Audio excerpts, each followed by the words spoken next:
Para Kate, a coisa em si é o conceito transcendental, sendo a nossa relação com esses dois elementos estritamente pessoal e psicológica, mas o fato de haver um conceito universal que serve de parâmetro impede que a teoria kantiana seja relativista.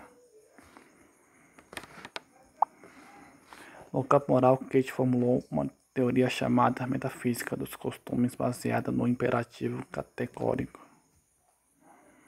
que tenta desfazer qualquer relativismo moral, empregando forças para descobrir as máximas ou leis morais universais.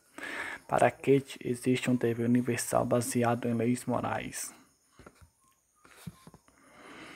Esse dever está submetido ao estrito cumprimento das leis morais em qualquer situação racional. O ser humano ou qualquer outro ser racional deve cumprir aquilo que é estabelecido pela lei moral.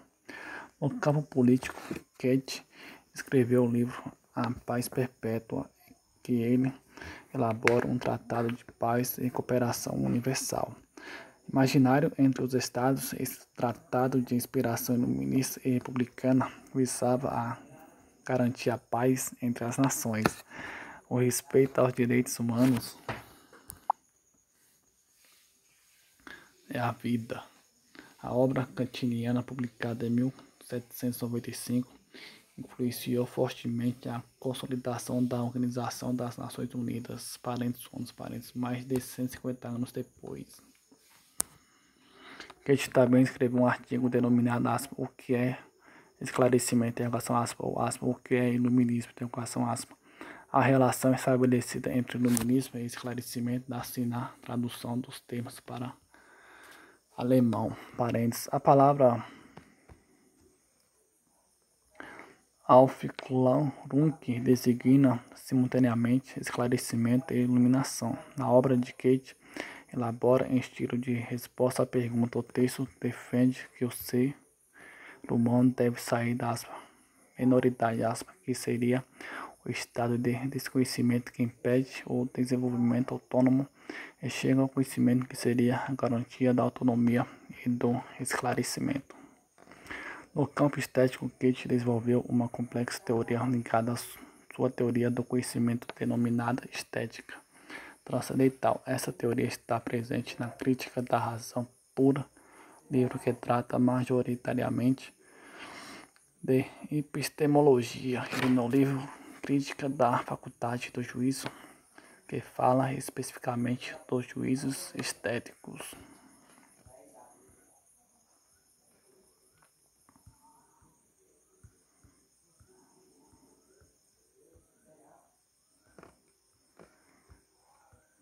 Principais ideias: criticismo, filosofia voltada para estabelecer os limites do conhecimento humano com base em um intenso exercício filosófico, estabelecendo uma crítica revisionista da filosofia. Idealismo transcendental, doutrina filosófica voltada para entender como ocorre o conhecimento humano com base em noções como juízo analítico, juízo sintético e juízo estético. Iluminismo, a indicação de uma iluminação por meio do conhecimento é um requisito para a formação de uma mente autônoma.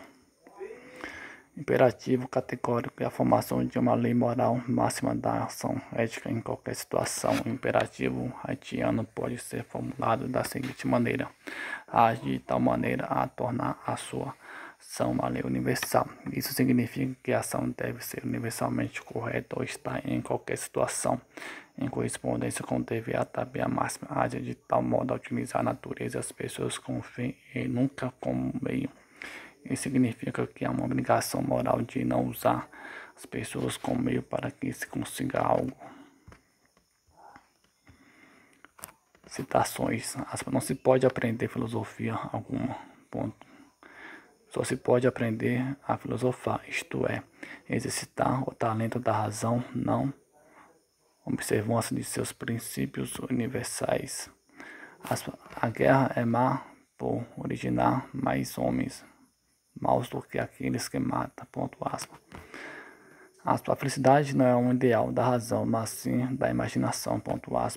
Duas coisas que mexem a alma de crescente admiração e respeito, quanto mais intensa e frequentemente o pensamento deles se há culpa do céu estrelado sobre mim e a lei moral dentro de mim. Ponto aspas.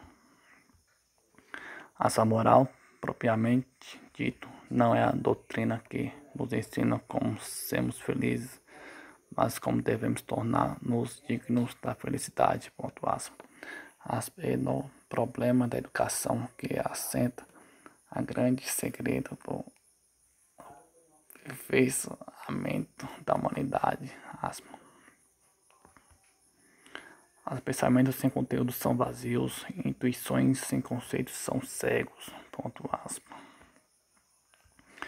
Resumo: o filósofo prussiano Immanuel Kant nasceu e sempre viveu na cidade de Königsberg. Um metódico e rigoroso, formou-se em teologia e desde cedo escreveu tratados de ciências, filosofia e religião.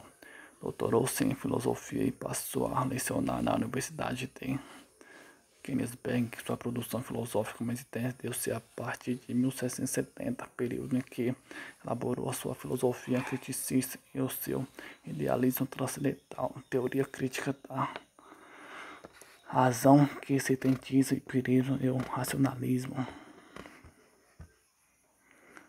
Montesquieu. Charles Louis de Secondat, mais conhecido por Barão de Montesquieu ou simplesmente Montesquieu, foi um filósofo, escritor e político iluminista francês. Viveu um glorioso século XVIII, tido como um período de grande crescimento intelectual europeu, sobretudo francês, em razão da ascensão do movimento iluminista.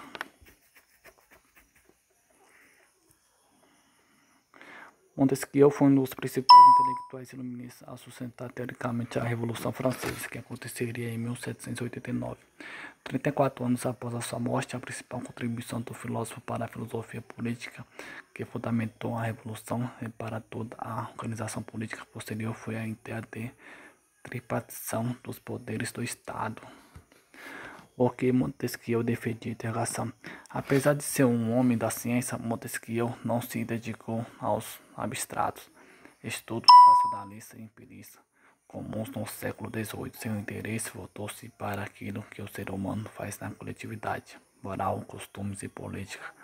Montesquieu e outros franceses de sua época, como Voltaire e Rousseau, dedicaram-se a fundamentar novas visões políticas absolutamente contrárias ao absolutismo, ainda imperioso na França e em boa parte da Europa no século XVIII, e já obsoleto na Inglaterra e nos Estados Unidos.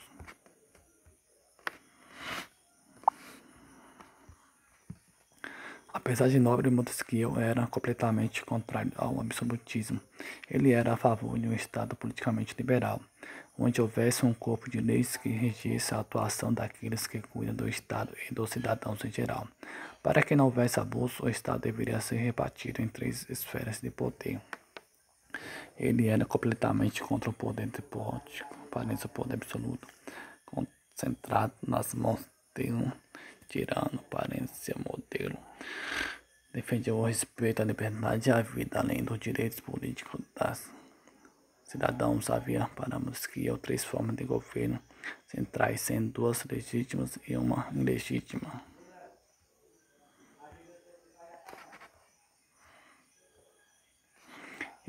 As repúblicas poderiam variar de acordo com a amplitude da participação cidadã.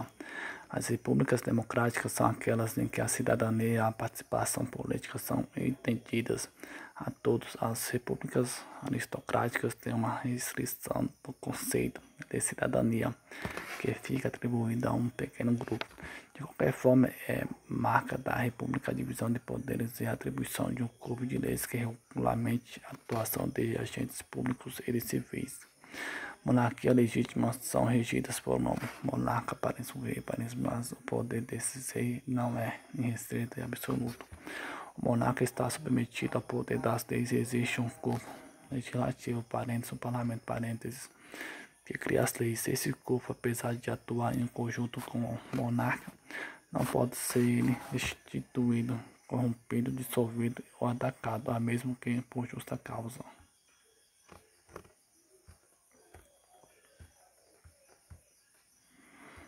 O dispositivo é a monarquia.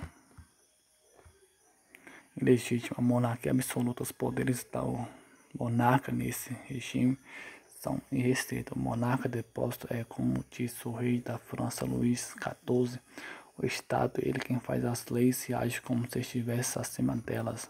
Existiram pensadores como o teórico político francês Jean-Paul e o filósofo inglês Thomas Hobbes, que defenderam o absolutismo como forma legítima de governo. Os iluministas em geral defendiam a maior liberdade e respeito ao poder soberano do povo, o que implicaria quase que necessariamente a queda do absolutismo. Houve exceções de monarcas depósitos que tentaram aplicar as ideias iluministas na Europa, como o rei Frederico II da Prússia.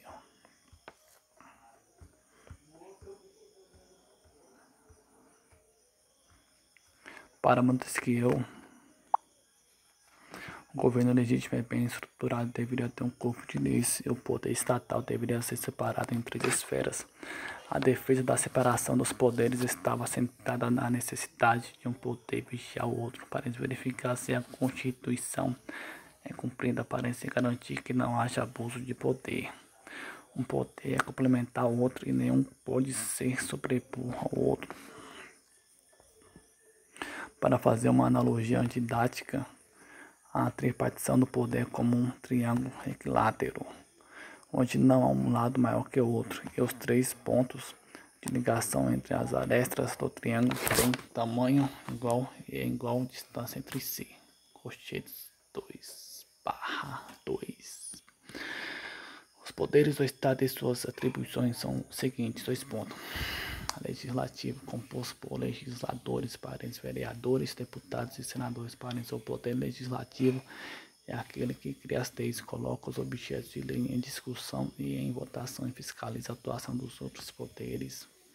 Executivo é aquele que governa, representado por prefeitos, governadores, primeiro-ministro, parentes em repúblicas parlamentares, parentes, presidente, parentes em repúblicas presidencialistas, parentes imperadores, parentes em impérios, parentes e reis, parentes em monarquias, parentes. Ponto. Esse poder deve atuar em concordância com a legislação, implementação, ações que sejam liberadas pelo poder legislativo. Vez ou outro, o poder executivo pode vetar a sanção de leis. Judiciário desse ponto é composto pelo corpo de magistrado. O poder judiciário deve julgar aquele que atenta contra a lei e fiscaliza a atuação dos outros 2 poderes.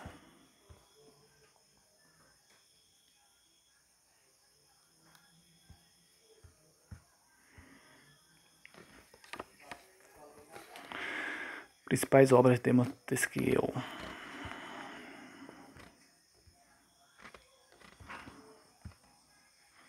O filósofo escreveu dezenas de tratados, ensaios e artigos que versam em sua maioria sobre política. No entanto, podemos destacar 2 publicações como principais dentro de sua vasta obra. Cartas persas. Nessa obra literária e epistolar, Montesquieu criou 2 personagens persas, Uzbek e Erika, que viaja pela Europa e chega a Paris, vive aventuras e desventuras, e troca cartas com conterrâneos contando seus feitos. Cartas persa foi escrita em tom cômico e satírico, é uma forte sátira política, social e religiosa da França dos séculos 17 e 18 e tornou o filósofo Montesquieu conhecido na França. Do Espírito das Leis, o título dessa obra é um pouco maior do que essa redução. O título completo é O Espírito das Leis, ou das relações que as leis devem ter com a constituição de cada governo, com os costumes, o clima, a religião, o comércio, etc. Esse livro condensa toda a teoria política de Montesquieu. Ele fala das leis e da necessidade de criação de um corpo de leis para garantir, inclusive, a liberdade. Fala também da importância do governo no Estado, além de expor a teoria da tripartição do poder. Frase de Montesquieu: liberdade é o direito de fazer tudo o que as leis permitem. Não há mais cruel tirania do que aquela que exerce a sombra das leis e com as cores da justiça. A liberdade é esse bem que nos permite desfrutar dos outros bens E é uma infelicidade que exista tão poucos intervalos entre o tempo em que somos demasiado novos e o tempo em que somos demasiado velhos. Leis inúteis enfraquecem as leis necessárias.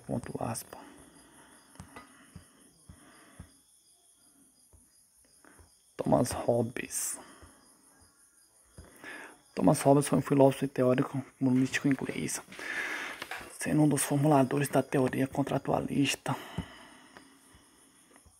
Thomas Hobbes foi um filósofo, teórico político e matemático inglês, considerado um dos principais expoentes do pensamento contratualista na filosofia política.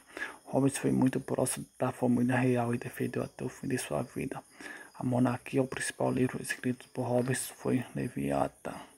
Para Hobbes, o Estado deve ser forte e com poder centralizado, pois ele precisa ter capacidade para conter os impulsos naturais que promovem uma relação caótica entre as pessoas.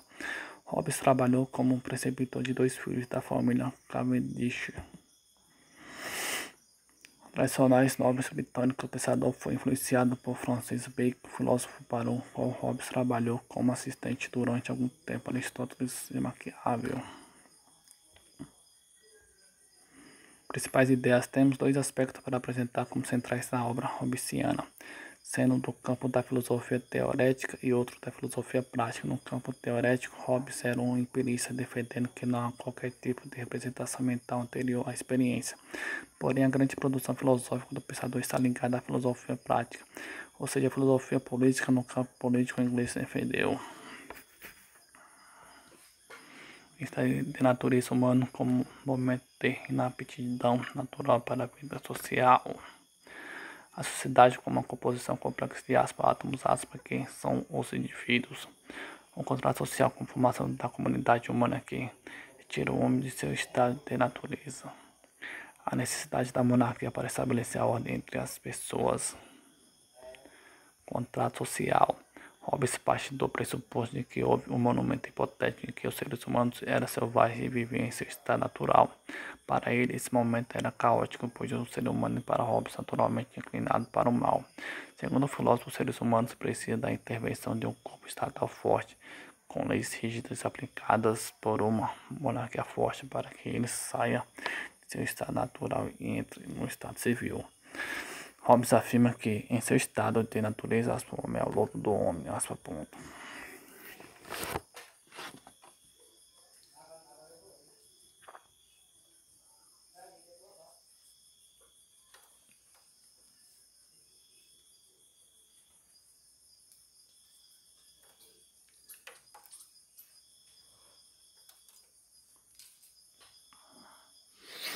O estado civil seria a solução para uma convivência pacífica em que o ser humano abriria mão de sua liberdade para obter a paz no convívio social.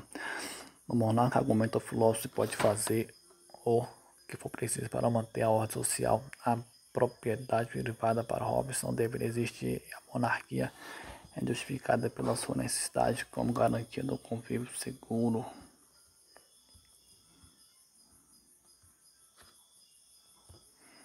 Obras. As principais obras de Thomas Hobbes são: The Strip, primeira parte de uma trilogia composta por livros que fala sobre a condição humana em seu estado natural, por meio da liberdade, a religião e o governo. The Corpore, a segunda parte de sua trilogia, é um livro que envolve filosofia e ciências naturais. Nele, o filósofo fala sobre a necessidade de se entender o movimento como sendo trabalho filosófico.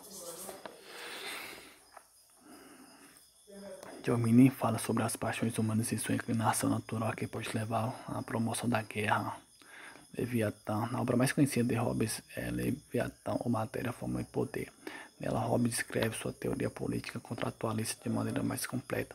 Um fato interessante que envolve a escrita desse livro é que Hobbes o escreveu e publicou em inglês, ao contrário do que fez com seus outros livros e do que era feito na época, quando era comum entre os intelectuais escrever seus livros em latim. O objetivo desse feito era que a população inglesa, em meio à crise da monarquia, pudesse ler e entender a necessidade da instituição monárquica na formação política da sociedade. O Leviatã, um monstro marinho descrito no Antigo Testamento, que tem como característica o seu tamanho e sua força imensos, é a ideia de que ela protege as criaturas marinhas menores e mais frágeis. O Estado para Hobbes, sob sua forma monárquica, seria um leviatã que protegeria os seres humanos, criatura frágil da própria maldade humana. Foi preceptor de filhos de nobres ingleses e sempre manteve uma relação próxima da monarquia inglesa. Acredita que o ser humano, em seu estado de natureza, é essencialmente mau. Defendia a monarquia e o Estado forte como fundamentais para estabelecer a ordem social e o convívio social tranquilo. Bom, esse vídeo vai ser dividido em 3 partes. Essa aqui está sendo a terceira parte. Só para corrigir, vai ser dividido em 4 partes. Como está faltando apenas um autor, vou recapitular. Vai ser dividido em 3 partes. Vamos lá, Theodor Adorno. Theodor W. Adorno, parece 1903 a 1969, parece foi um filósofo, sociólogo e musicólogo alemão. Foi um dos principais membros da primeira geração da chamada Escola de Frankfurt e também um dos principais pensadores da teoria crítica, modo de pensar a sociedade, inaugurando o pensamento da Escola de Frankfurt pelo filósofo Max Horkheimer. Em parceria com Horkheimer, Adorno deu ao Instituto para a Pesquisa Social uma orientação mais filosófica, tendo em vista que anteriormente o Instituto carregava um caráter de pesquisa mais social e econômico. O foco inicial de seus estudos foi a música e a teoria da arte, mas posteriormente, sob influência do filósofo e teórico da literatura Walter Benjamin, dedicou-se ao estudo da sociedade capitalista a partir de sua leitura da razão na filosofia no início da filosofia de G.R.F. Hegel. Devido à ascensão de Hitler e do Partido Nazista na Alemanha, mudou-se para Nova York e em 1938 retomou sua pesquisa junto à Escola de Frankfurt, que também havia mudado sua sede para aquela cidade. Após o fim da Segunda Guerra, voltou para a Alemanha em 1953, tornando-se diretor do Instituto para a Pesquisa Social em 1959. Sua obra de 1931, intitulada A Atualidade da Filosofia, Adorno já demonstrava um pensamento que se tornaria marcante em seu desenvolvimento posterior. Segundo ele, quem decide dedicar-se ao trabalho filosófico deve renunciar à pretensão ilusória de que é impossível captar a totalidade da realidade a partir do exercício do pensamento, como havia pensado os filósofos anteriores, especialmente aqueles ligados ao iluminista. Tal ilusão se baseia no pressuposto de que o ser das coisas, ou seja, aquilo que as coisas são em si mesmas, corresponde ao pensamento e que, portanto, elas estão acessíveis a ele. Para construir sua crítica a essa compreensão, Adorno e Dialética Negativa de 1966 apoia-se na obra Fenomenologia do Espírito de Hegel, apropriando-se do desenvolvimento que este filósofo faz do potencial crítico ou também negativo da dialética, modo de pensar a relação entre elementos ou conceitos opostos, como a filosofia de Hegel. Adorno rejeita outro caráter da dialética ou da reconciliação entre os opostos, baseando-se na dialética da negação. Parece a dialética negativa aparece para criticar a conciliação. Quer dizer, a identidade parece como identificação parece entre o pensamento e a realidade, explicada no parágrafo acima. Essa crítica cabe dentro da análise social da Escola de Frankfurt, porque não diz respeito ao pensamento humano, mas sim à realidade social como um todo. Não porque, de acordo com Adorno, o pensamento não seja capaz de conhecer o real, mas antes porque o real não é razão. Assim, Adorno quer chamar a atenção para uma particularidade do que é individual e diferente, que não cabe em grupo de massa e que, portanto, é submetido pelos sistemas filosóficos em geral.